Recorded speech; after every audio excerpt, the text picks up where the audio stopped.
So what I'd like to do today, I'm just going to give a little introduction about the Course in Miracles. I know Kelly, this is Kim, your sister, welcome. Welcome. Everybody, Kim's here. Hi, Kim.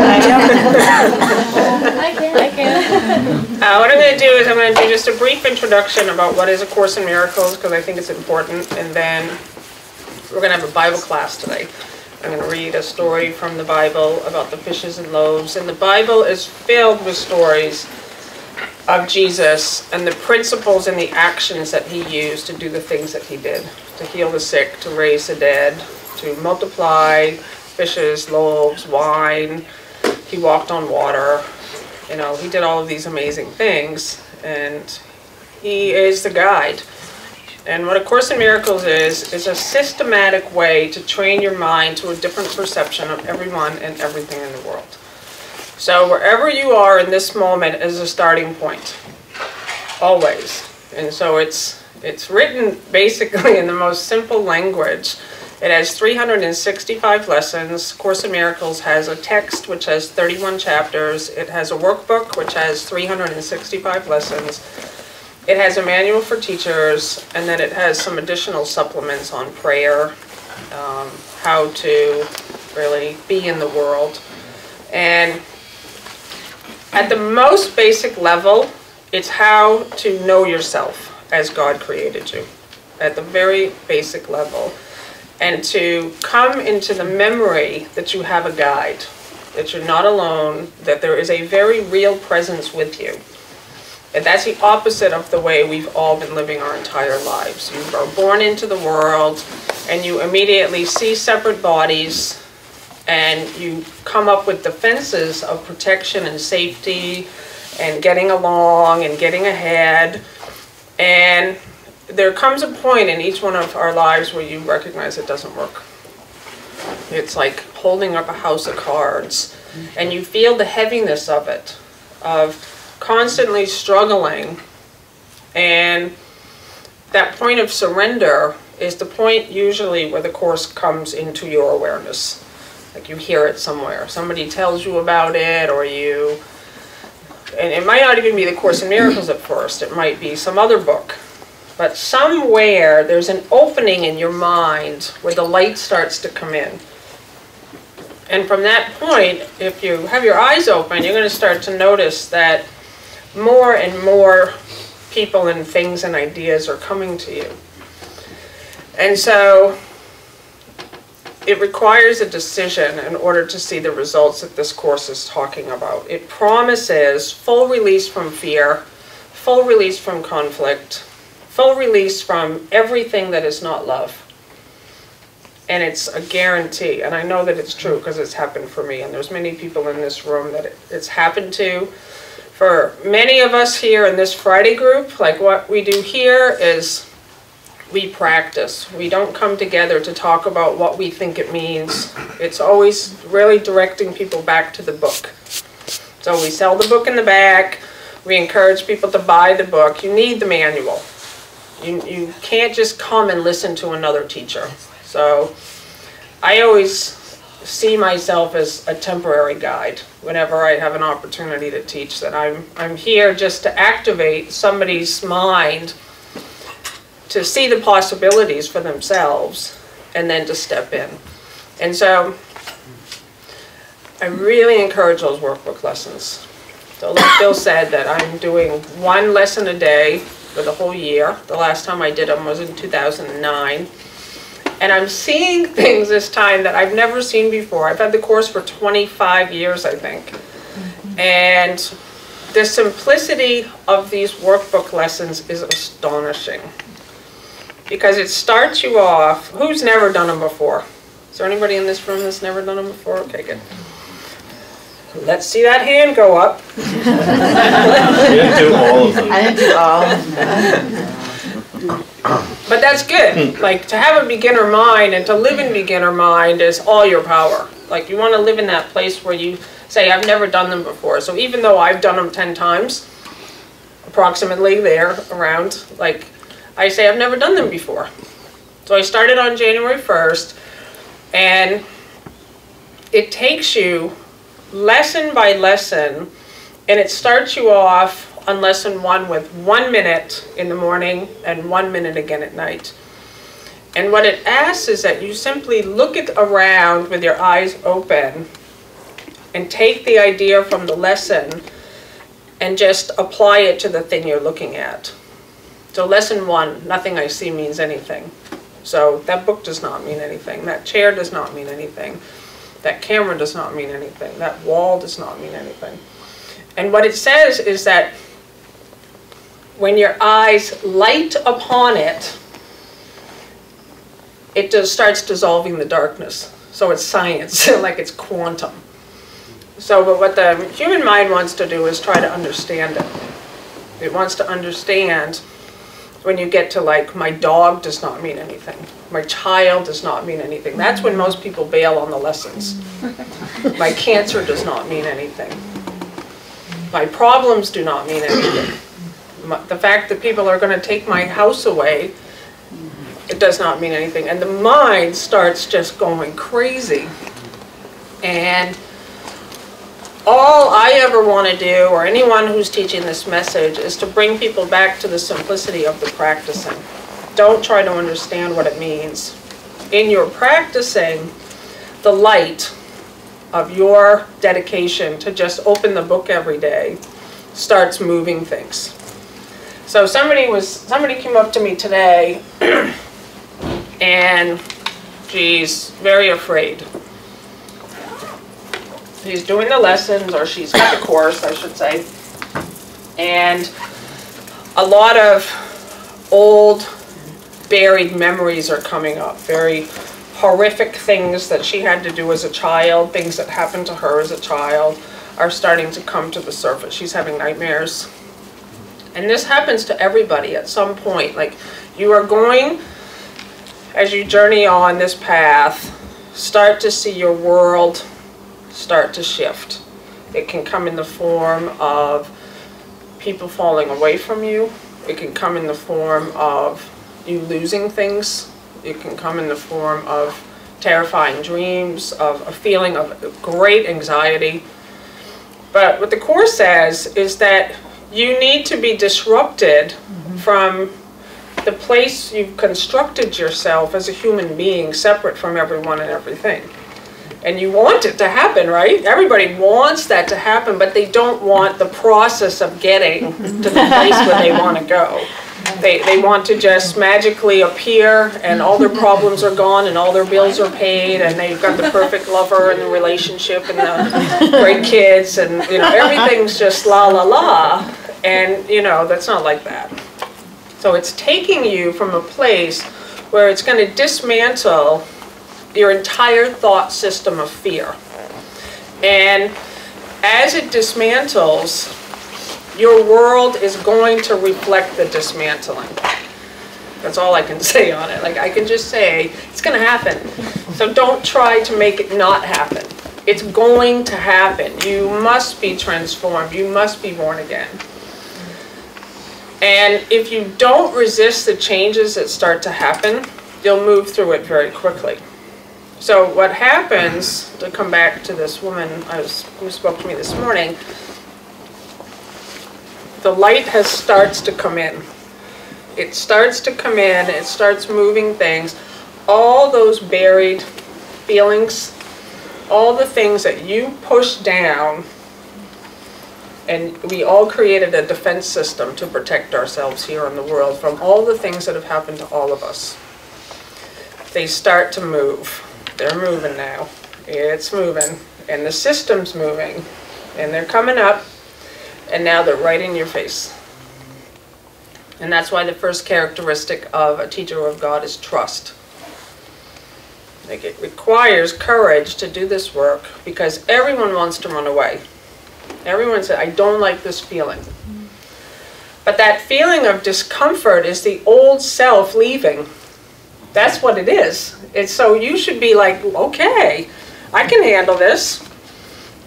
Like, and you just realize, like, all those feelings of terror is the old self leaving. And so what I just want to say before I pass out, sort of shift gears over into a Bible story, is there has to be a decision on your part where you say, okay, I'm going to start being more vigilant and watching my mind and my thoughts. And that I am going to make a decision to make a connection with this presence within me. That's the first step. That you really just say, okay, I would like to know this infinite intelligence that is within me. In each and every one of you, as you, is a light that loves you, that cares for you, that will heal everything in your life. But in order to see it, you have to connect with it. So like Bill has been talking a lot lately about meditation. You know, making time in your day when you start to connect with that part of yourself and let all the world go. And the second step is watching your thoughts, becoming vigilant to the thoughts that are crossing your mind all through the day. So today is lesson 16 in A Course in Miracles. I have no neutral thoughts. What that means is all thoughts have power. All of them. Every single thought you have all day long is creating or making some segment of the world you see.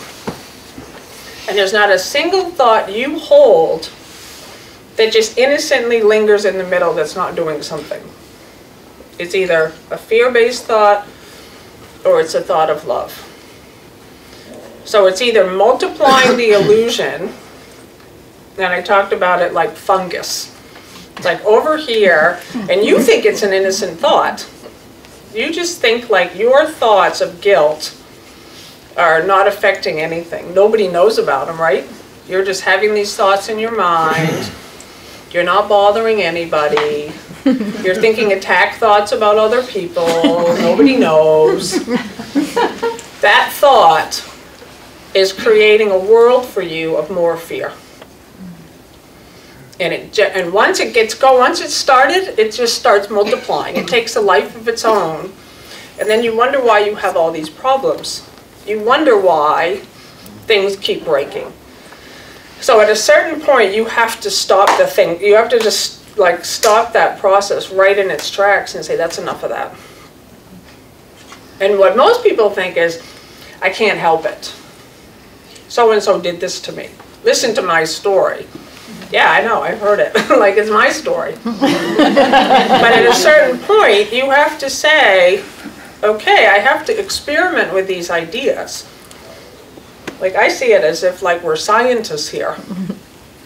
Like, we're taking these ideas, which are very new, and you start playing with them in your own life. You're not looking outside yourself to see what other people are doing. You're seeing, do I have the ability in me to catch a thought as it's happening and stop it in its tracks? And you do. You absolutely have that ability.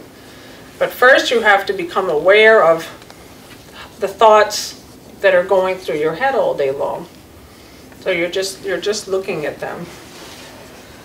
So that's my little spiel on the Course in Miracles. Yeah. Good one. It's a good one. It's a good one. If you could pass these out, I'll try to see if this is enough.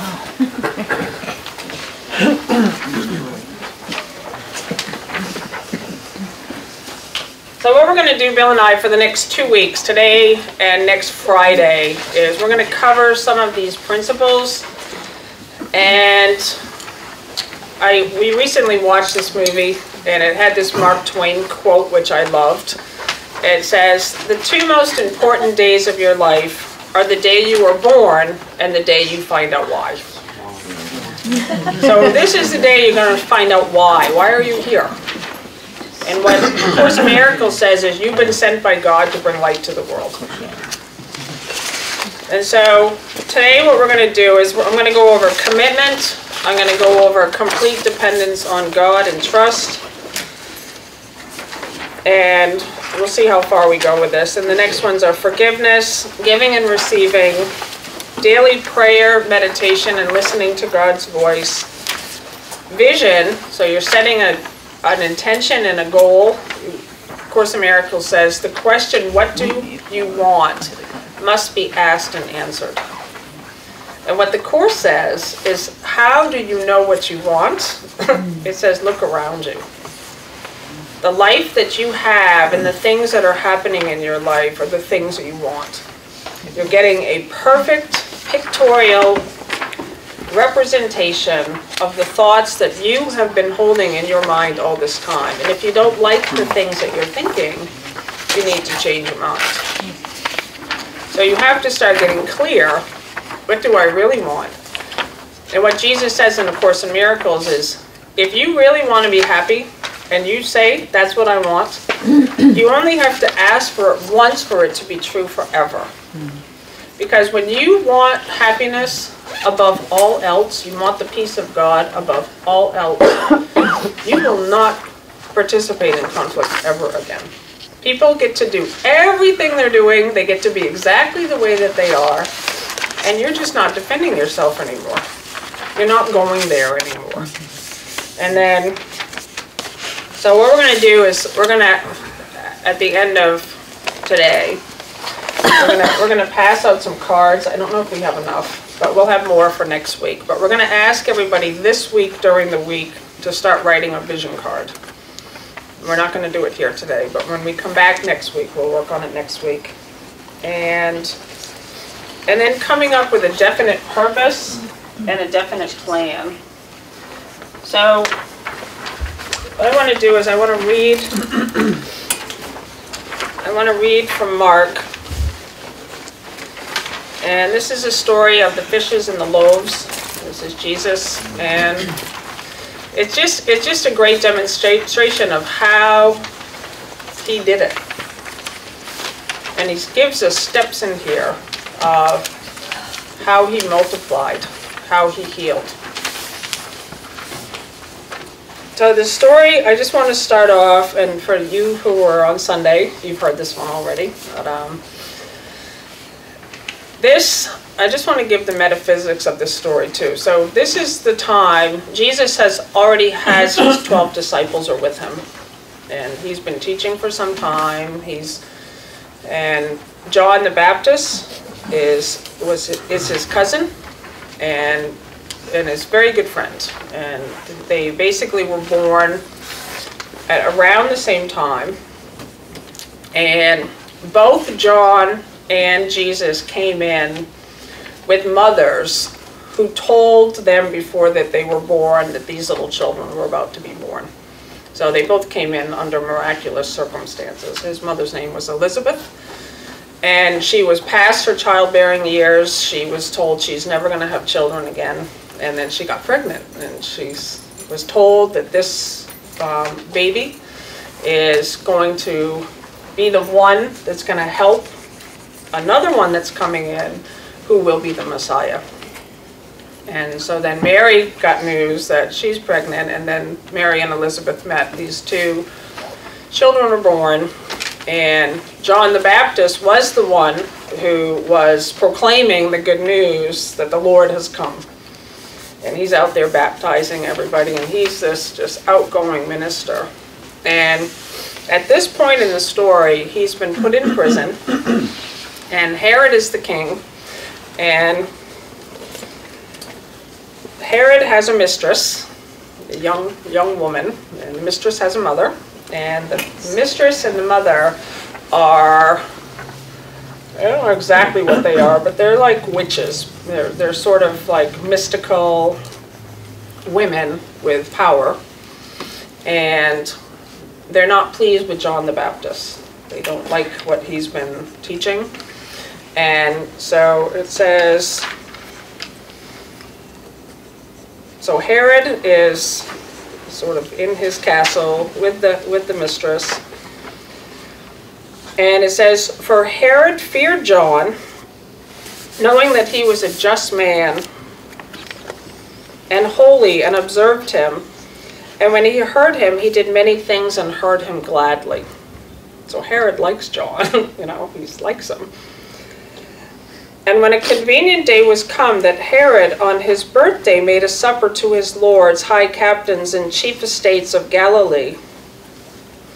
And when the daughter of the said Herodias, her mother, came in and danced and pleased Herod, and them sat with him, the king said unto the damsel, Ask of me whatever thou wilt, and I will give it to thee.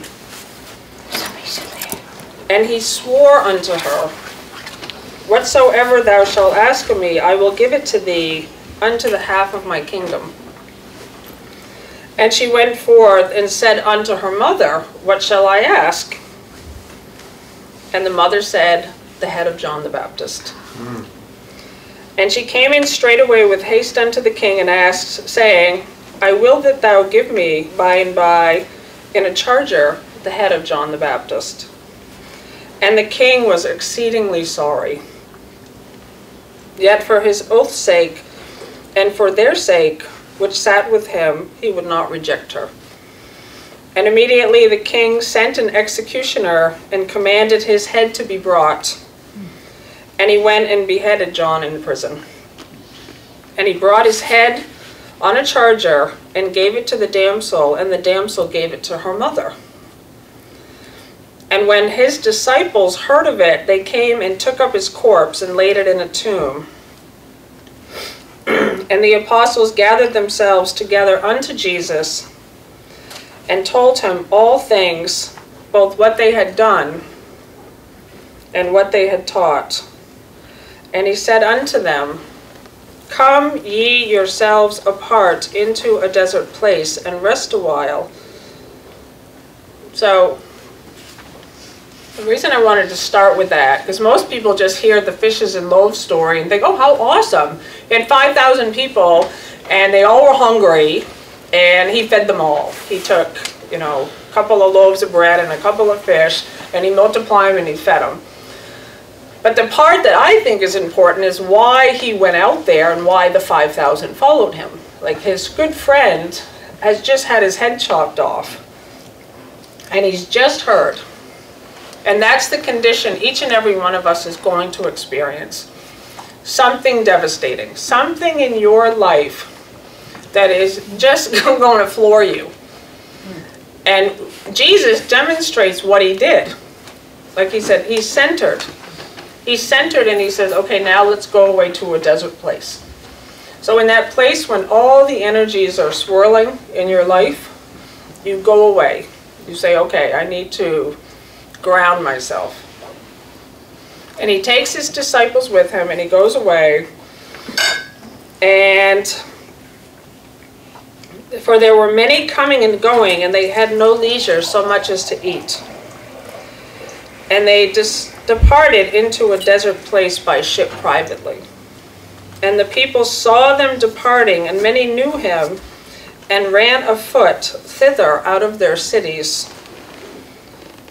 And out went them, and came together unto them. And Jesus, when he came out, saw much people, and he was moved with compassion towards them. So if we take this and apply A Course in Miracles says, there's nothing outside of you. Everything that you think is happening to you is coming from your mind. So the 5,000 represent the thoughts. They're just when you try to go into a quiet place, all your 5,000 thoughts come rushing in to the place where you just want to be quiet and alone, clamoring to be fed. All the things that start coming up that are going to distract you from the quiet, they're there. And you can't ignore them. You can't ignore 5,000. Like, he can't just, like, say, okay, I'm still just going to sit here and, like Bill said, and act like it's not there. And many spiritual people do that. They start throwing course concepts on situations, and they say it's not real. None of it's real. I need do nothing. That's not what the Course is saying. And that's why Jesus is the perfect demonstration as a teacher for us. Because he has compassion for these crazy, chaotic people, thoughts. You can imagine 5,000 people, and they're all hungry. and he had compassion towards them. And that's what's being asked of each and every one of us. Like that we have compassion towards all the people in our lives, all the thoughts that you're having. Like all that fear that's coming up, you start to love it. Say, okay, I'm not going to attack anything anymore, including myself. And this is the first two on this sheet of paper: commitment and total dependence on God. So what happens next is it says, and Jesus, when he came out, saw much people and was moved with compassion towards them, because they were as sheep not having a shepherd. That's your thoughts. Your thoughts are sheep not having a shepherd. Who's running the ship? No one. No one's in charge. When you're in a human condition, the externals are in charge. And those thoughts are just running crazy. We did a great workshop. Monica and Elaine, you guys, that was awesome. They did an awesome workshop a couple Sundays ago. And Monica gave a great exercise that I loved. But she talked about your thoughts. And what did you call it, the first one? I'm not sure what you're referring to. It was the one about how CEO and board. everyone's trying to be in charge, and you gave a name to the thought. Oh, the critic voices? The CEO and the board. The CEO of the board, right? Yeah, so you become the CEO and you take the inventory of all the Exactly. critical voices around. Exactly. So your mind has a whole corporation. It's a good way to look at it. And everybody's the leader. Everybody's clamoring. And you have to start, this is the mind training of the Course in Miracles. You've got to start becoming aware of those voices. And you start to recognize they're not in charge anymore. They are not in charge. The spirit and a life of you is what's in charge. And so you join hands now with this infinite intelligence, and you're really receiving now the plans for your next step. And so they were as sheep not having a shepherd, and he began to teach them many things. And that's what you're going to do with your thoughts. You become the shepherd. You become the shepherd for all those thoughts that are just running rampant. And when the day was now far spent, the disciples came unto him, so the 12 closest to him. So that's another thing, is each one of us have like 12 dominant thoughts. That are around you. And what the Bible is showing is the 12 dominant thoughts are still in doubt. Jesus is the only one in the story who has a certainty. And he's training his disciples to be like him and to show them where their source of true power is, God. Like Jesus just constantly said, I do nothing. Of myself, I am nothing. I do nothing without the Father. It is of the Father that all of this is happening. So he is depending completely upon God to do all things. He's just this channel. And because he's connected with it, he's receiving. And so he's giving. He's just, and that's on the sheet, like giving and receiving. And so the disciples, the 12, say, send them away. That's a human idea. Okay, we have a problem. We have 5,000 people who are hungry. We have no money. We have no food. What shall we do? Okay, and then so they say, let's send them away. And then another one says, well, let's go into the town and see what we can buy with the money we have, which isn't very much. So every time you're in a situation now where your thoughts are running rampant and they're crying to be fed, you're going to have the thoughts closest to you are going to come up with worldly solutions. And many of them seem very logical, but they're still very limited. And One says, send them away that they may go into the country round about and into the villages and buy themselves bread. Let everyone fend for themselves, for they have nothing to eat. He answered and said unto them, give ye them to eat. So he's saying, give them what they want. And they say unto him, shall we go and buy 200 pennyworth of bread and give them to eat? He said unto them, how many loaves have ye? Go and see. And when they knew, they said, 5 loaves and 2 fishes. And in other stories, other versions of this story, it says there was a young lad. And I always like that idea, because in your life, no matter what your problem is, there is a young lad who has everything you need to get started. So so often we think, well, I need more money, I need a better job, I need to get out of this relationship first, I need to wait till my kids have left, and then I can do all the things that I'm supposed to be doing. But in this moment, each and every one of us has everything we need to begin multiplying. And he commanded them to make all sit down by companies upon the green grass. So that sentence is what is known in Unity as divine order. And you need it. You need divine order. Because like so often in the Course in Miracles, you're going to see that it says, be still. Be still and know that I am. And so when all your thoughts are just moving and really asking you to just wander off, it's going to have to be you that tells them to sit down. You have to tell those thoughts, sit down. Sit down. And he ordered them in rows of 50s. Like he said, okay, like you guys aren't in charge here, I am. Because I know what's happening next. And that's the kind of command that's needed.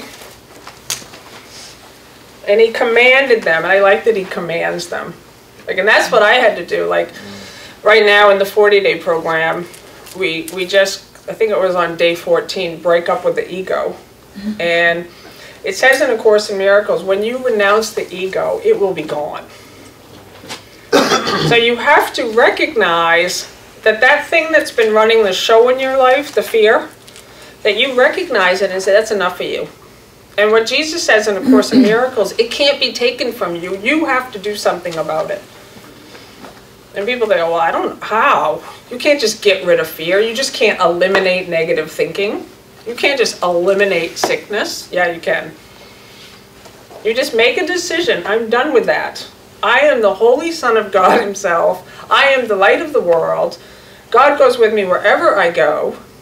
Like, how could you ever be overwhelmed if God goes with you everywhere you go? How could you be worried? The only way anybody can be worried is if you forgot that. That's the only way. He also says when we call on him, Jesus, that is renouncing the ego. Yeah, exactly. Exactly. And that's it. So what he said, when you call on Jesus, that's renouncing the ego. So Jesus, you can't see the same guy that walked 2,000 years ago. He was put on a cross and the body's gone. But he didn't die.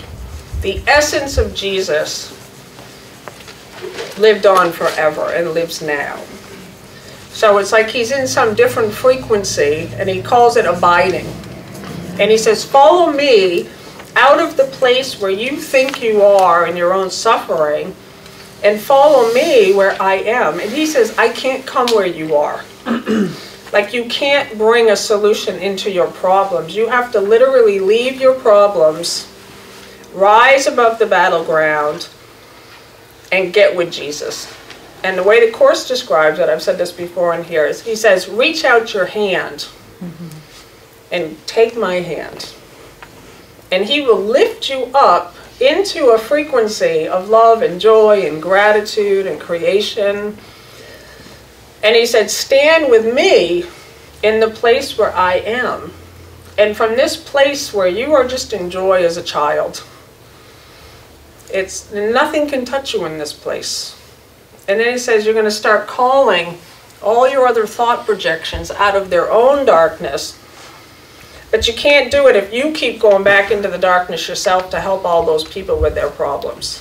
Like, you have to make a decision that I'm going to live in joy. And I'm not going to waver from this place. That I am going to live my life from now on in a state of absolute gratitude. And remembering that presence always. It says, and when they sat down in ranks by hundreds and by 50s, and when he had taken the 5 loaves and the 2 fish, he looked up to heaven. So that's the first step. So he took what he had, okay? So I want everyone right in this moment, I want you to think about what you have. Why doesn't everybody take their wallet out right now too? Take out your purse. I want you to just think about the money you have.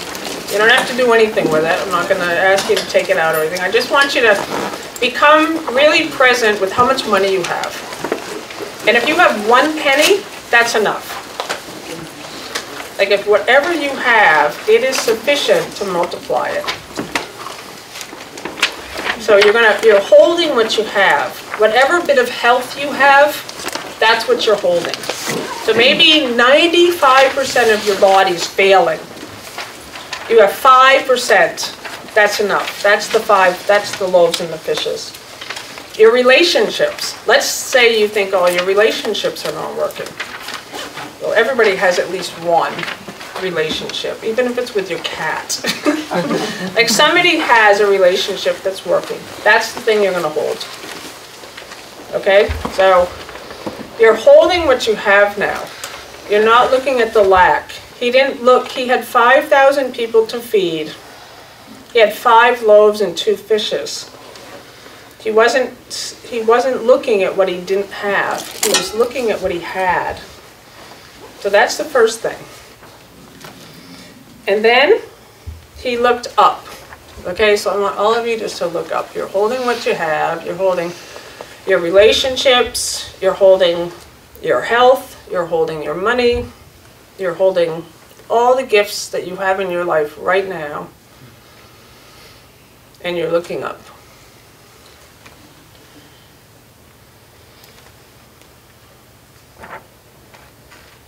And he blessed. So right in this moment, I want you to bless what you have. I want you to acknowledge God, and I want you to bless what you have. I want you to bless the money you have, the health you have, the relationships you have.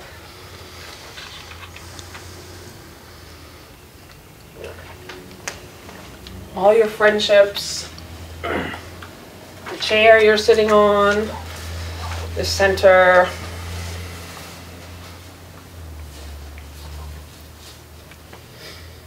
And then what did he do? He break the loaves, and then he distributed them.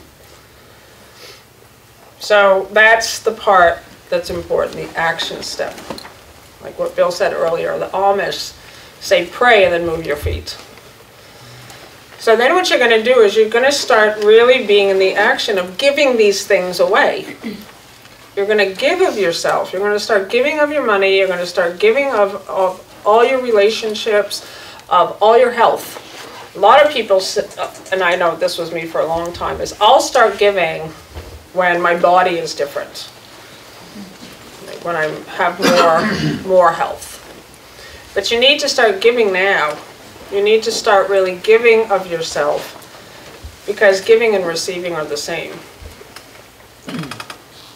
And he brake the loaves, and he gave them to his disciples to set before them, and the 2 fishes divided among them all. And they did eat and were filled. And they took up 12 baskets full of fragments and of the fishes. And so that's, most of you guys who know me and Bill, you know my story, is that when I started this prosperity work 2 or 3 years ago, I had no money, none. I had no job. I had 3 large credit card debts. And I just decided that's enough. How long am I going to keep waiting for the situation to change when I have been told by the Course that there's nothing outside of me? I am the center from which everything occurs, and if I want more receiving, I got to start getting the thing flowing. And it doesn't start out there. Course in Miracles says everything you think you see is your own past reflection.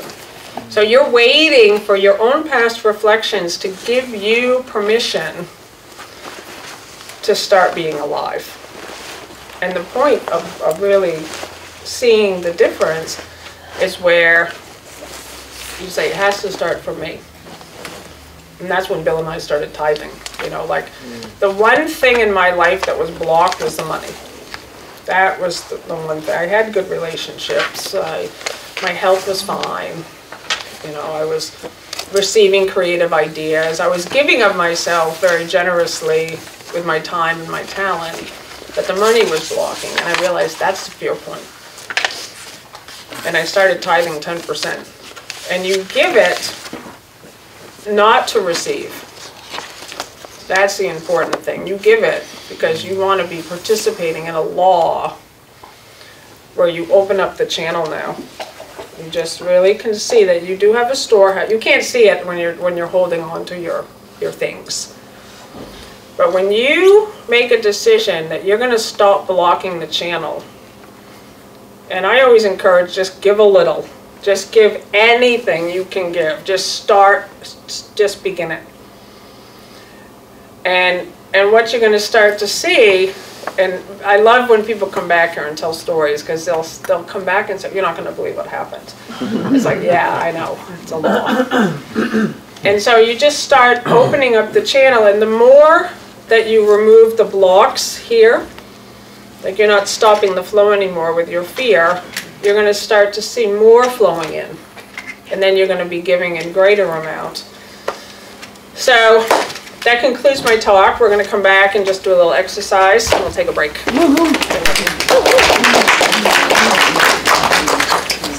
And we're just going to cover a few interactive things. Bill's handing out little cards, and these are commitment cards. So what we're going to do also, we also have some, at the end you can take bigger ones. We'll get bigger ones for next week. These are going to be the vision cards, and we're going to ask everybody to start thinking about your vision this week, just when you have some quiet time. And the vision, it should just be fun. Like, you should just have fun with it. And what Jesus talks about in A Course in Miracles is snipping out segments of time so that you can just cross over. You can do that because time doesn't exist. So you might think you have a sequential timeline of time and space, and that you're in a certain place right now with maybe poor health and no money and relationships that aren't working, or whatever your story is, and that it's going to take a long time to get from here to where you vision yourself being as vibrant and generous and creative and happy, and you might have already decided how long. Like, that's going to take at least 2 years, right? But what Jesus is saying is everything starts as a thought in your mind. And when you become vigilant to holding the thought and living it, he's going to snip out all those segments of time so you literally cross over. And then, but it seems like it's now. And you don't even know that thing got snipped out. So like the way I see it happening, it's described in, I think, chapter 1. He talks about vertical and horizontal perception. So horizontal perception is time and space, where you're born, you had all the experiences that have happened to you up until this moment that you call your past. You're in what you think is a now moment, and you have other experiences that are the so-called future, and then you die. That's horizontal. Jesus says there's what's called the holy instant, which is the moment where you stop. You literally stop your mind from sequencing. So you stop in a holy instant, and what it says in that section is you're lifted up. It's like all time is happening all the time in that one instant when you're not sequencing it. You know, I'm a girl, and I live here, and I have 2 sisters, and I make this much money, and I have this much health, and that's sequencing. But in the moment when I just have a little bit of willingness to stop that, it's, the way I see it is like you raise, like vertical, and now you can go anywhere. Past, present, and even tells you, you can go to the past and you can actually change your past. You think you had a horrific past, but he says, I'm going to take you back there and I'm going to show you things you didn't see before, and you're going to realize you had a happy childhood. And some people are like, that's never going to happen, but it is. And then he's going to take you to the future. And what he says is that if you can learn all your lessons in the holy instant, you don't need further lessons to help you get there. So you might think, I have to go through 4 more bad relationships to learn all my lessons. No, you don't. If you in this moment can see the oneness that you are, and the wholeness and the love, and that you just want to give. You just want to be here as a light in the world, and you don't need any more lessons to help you learn whatever you think you need to learn. You don't need car accidents. You don't need to go through debt. You don't need those things. But people actually think, well, I kind of do.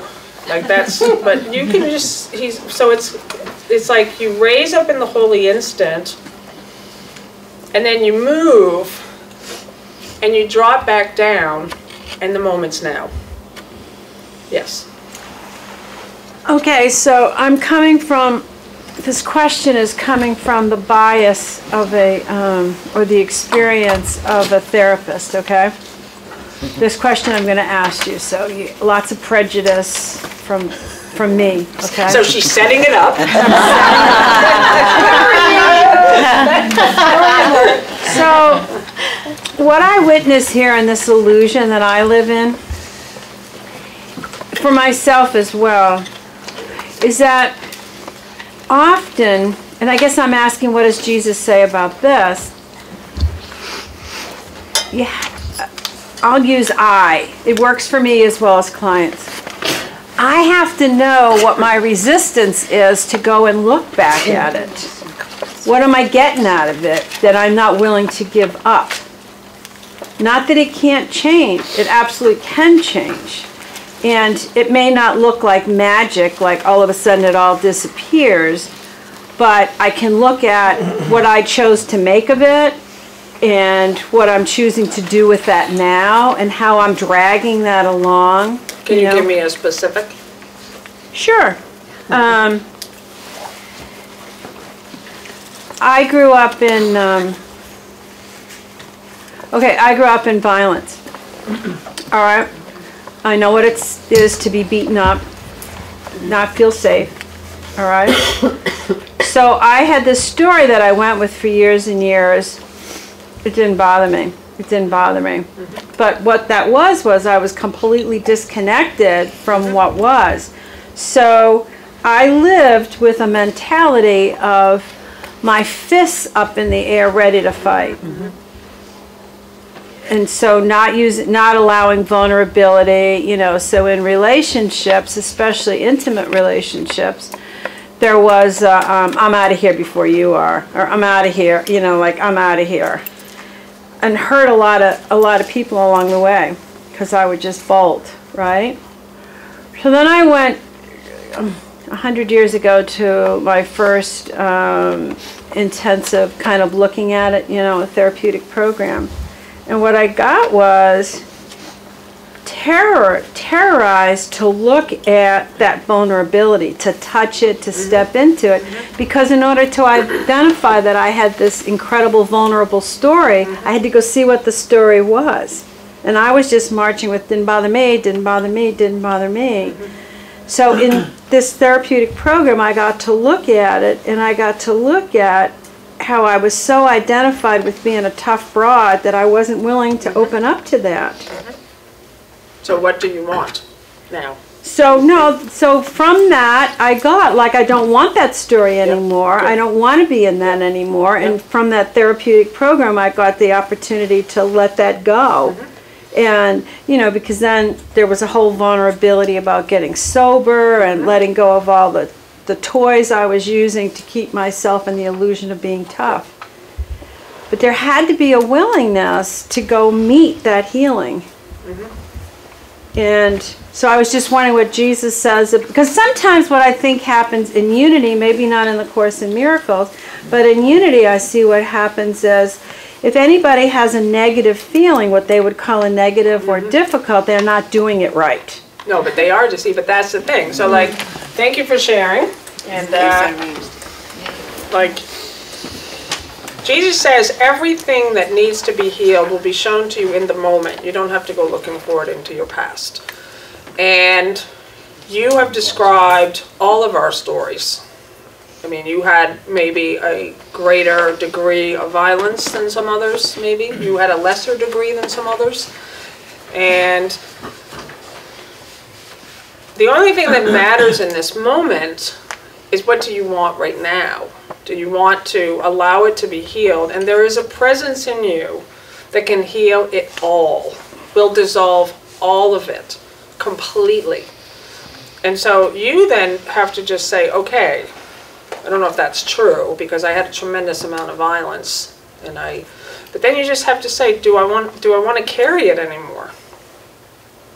I mean, I know you, and I know you're not a tough broad. Like, I see you the way God sees you. And what you've described also is, you know, what I was saying earlier, is that each and every one of us has created a defense and a protection mechanism.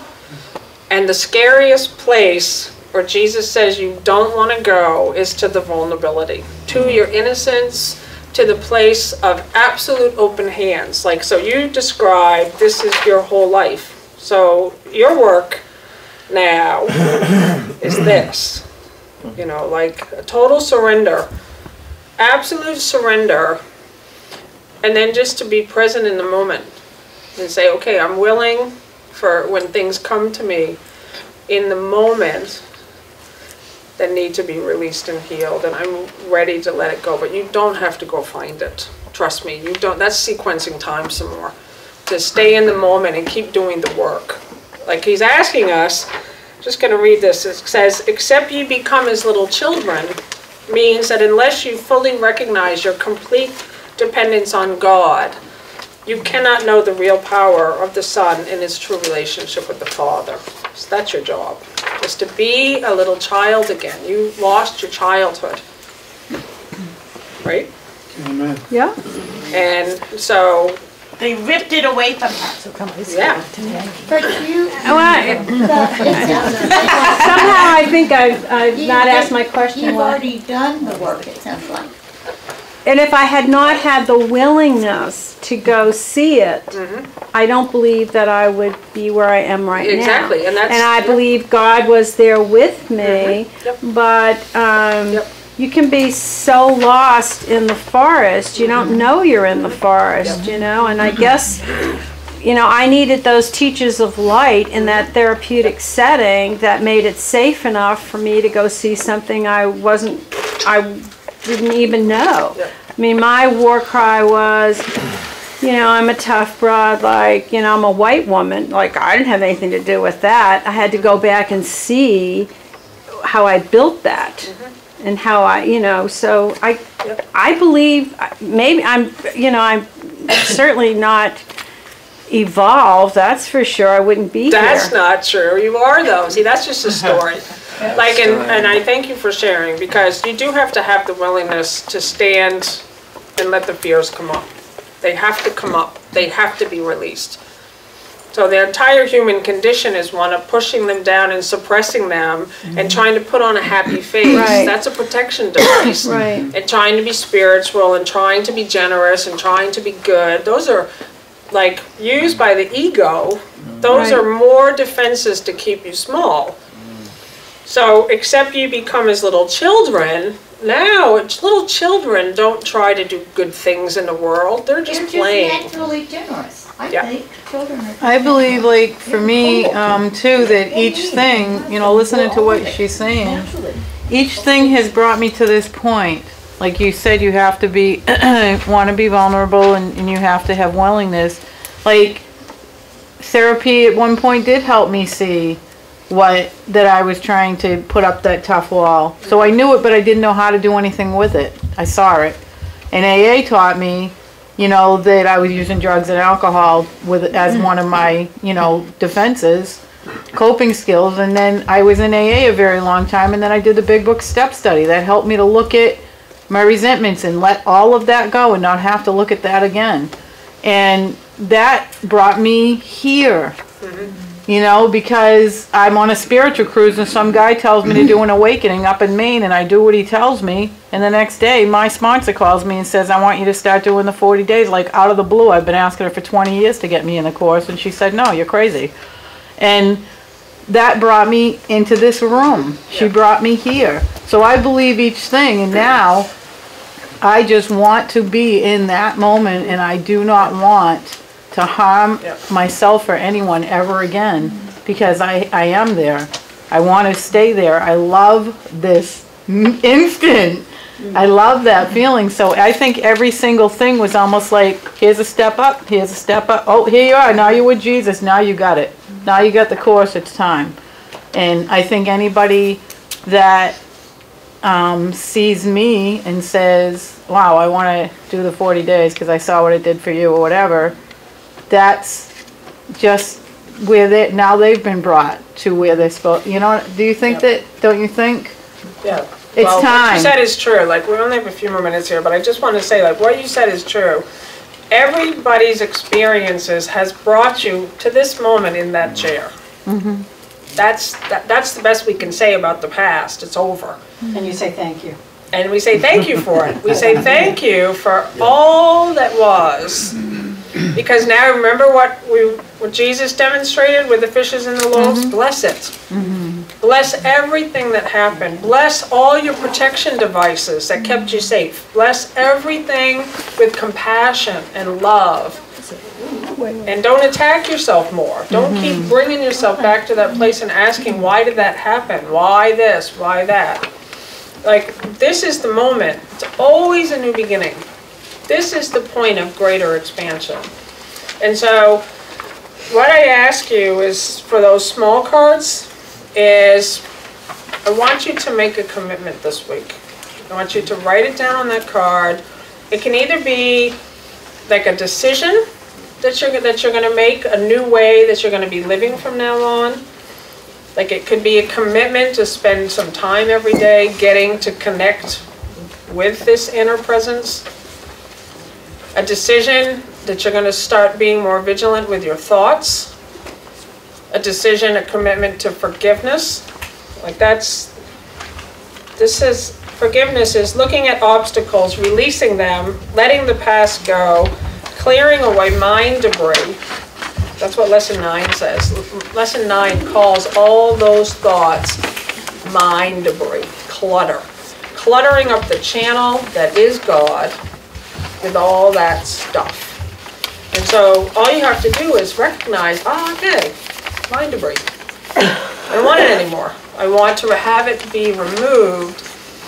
And what you said is so true. You have to be willing to look at it and let it go. And Jesus is asking us, look at it with open eyes. And he says, don't call it by another name. Don't put sugar over your shit. Call it something else. Right? What page is that on?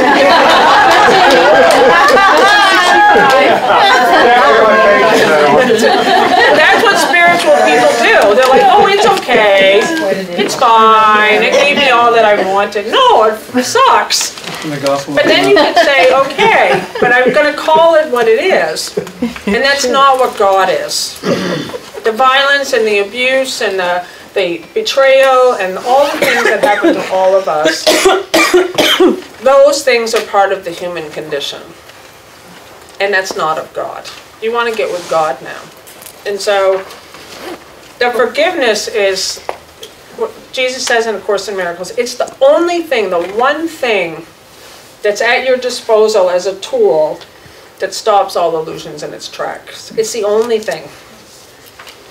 So it's the most powerful thing you have that's going to just stop the thing from multiplying into like more fungus, more of that. And so this week, I ask you to just write down on that card a commitment. The one that's here on this list, and this is my commitment, and it takes practice. Like I still see that even though this is my commitment, that I will make no decisions by myself. I'll make all decisions with, I use Jesus as my teacher, but you can use any teacher, God, Holy Spirit, Buddha, divine intelligence, whatever name you call it, it doesn't matter. But what does matter is that you're calling on something that's with you and asking it for guidance, and you're being quiet enough to listen. And you begin to see as you do it, like it is guiding you. It is showing you the way. And then the next, if you want to take some of those cards and you want to start thinking about the vision cards this week, the way it works is on the top of the card, you're going to first you're going to transport yourself to a future time. You're going to imagine that everything's working out. You're living the life that you want to live. And so on the top of the card, you say, I love my life. So it's in the present, it's already happening. And then I'm so happy and grateful now that, and I want you to describe your relationships, your work, your money, your day. What does your day look like? What are you doing? And then you're going to start living it. You're going to start knowing that that card is actually true now. Now, it might not seem like it in the external picture yet, but everything starts as a thought in the mind. And then we're going to come back next week, and Bill's going to carry us on with the visions. And I have one more exciting announcement to make for everybody. Okay. I'll make the announcement after. I just have one quick question. Except you become as little children. Like that, to me, and I think to some other people here, we start thinking about kids and what the kids do and what our children do. And children play and they're wonderful and they're cruel and they're mean and they're angry. But they do it all like that. They do it, they get through it, they don't hold it. And then when it says your true relationship with the Father, to me it's like the true relationship with the parent, because no matter what, the child unconditionally loves the parent. The parent can never disrupt that love between the child and the parent. As us seeing the Father as our parent, is this kind of where that goes? Yep. Yep. Okay. Well, that's it, because now you can relax, because now instead of you being in charge of everything, now you're giving true authority to where authority belongs, which is God. And now you're recognizing, like, He's with me, and He loves me. No matter what. Like, that's a big one for most people, is that God is a cruel God, that God is a punishing God. That's not true. And so now that's the best example, as a loving parent, as a child that's free.